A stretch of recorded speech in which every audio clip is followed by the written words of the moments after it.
Minsan nahihirapan pero tuloy lang. Saan? Sabay-sabay sa saya si Casper. Sa bawat pagkain kita'y naasinta. Ayan, nagluto tayo ng hipon. 3 pieces of shrimp.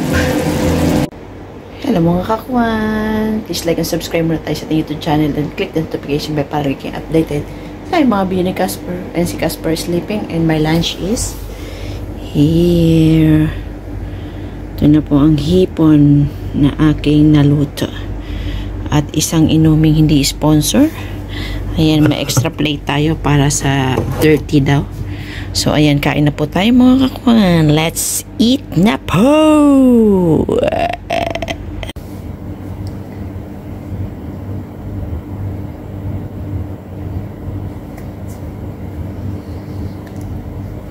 Hi! Welcome to my mukbang, the shrimp. So, pagkaluto ko nito ay pinirito ko muna siya. And after that, ginisa muna sa sibuyas. Walang tikim-tikim to. Diretso luto to. Diba? Tapos, sinisa ko yung sibuyas. Ang bala ko lang sana, prepituhin ko lang siya. So sabi ko, parang ang dry naman kung prito lang. So naisip ko, lagyan ko siya ng ketchup. Ayan po.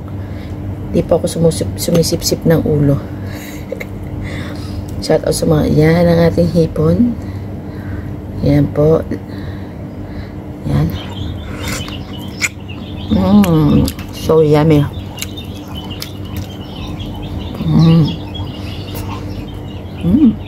Hap. Ketchup lang ito napapula dito. Wala ko nilagay na kahit ano. Then asin for taste.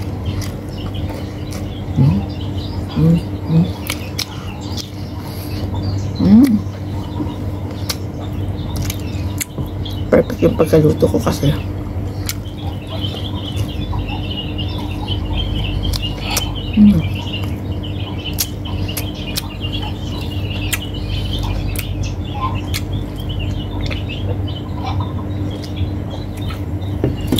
Yung inumin ko di sponsor flavor and lemon and mint flavor. Hindi ko sasabihin kasi hindi naman sponsor.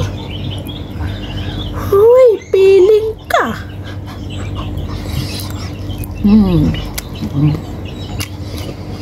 Ang sarap. Sarap mga beshi.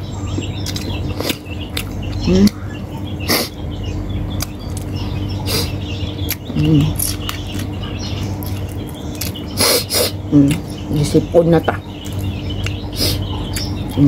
Diba? Tatlong hipon na malalaki to kaya okay lang to. Masama din ang sobra. Dapat tama lang. Yes. Lahat ng bagay ay dapat tama lang ang binibigay mo. Huwag kang todo-todo dyan. Wala ka dyan. Yan. The sibuyas is very nicing because it's not overcooking.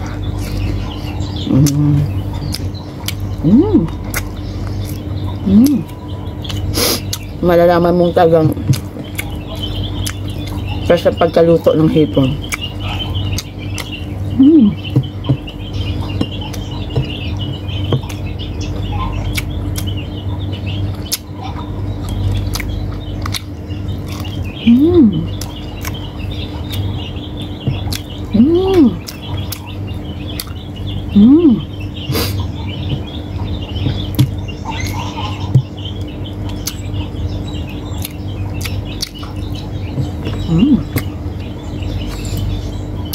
Actually, hindi ko binili ito. Bumili kasi yung amo ko ng 4 na kilo kahapon. So, binigyan tayo ng free. Sabi ko, bigyan mo ako free. Bigyan niya ako 3. Uy, 3. Badin.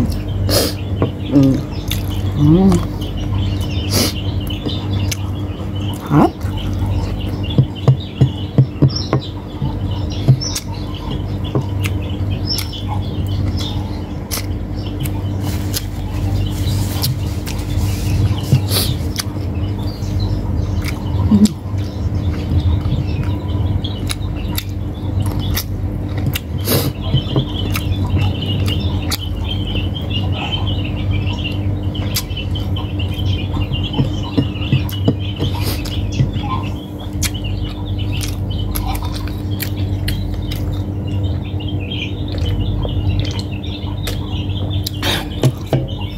Perfect.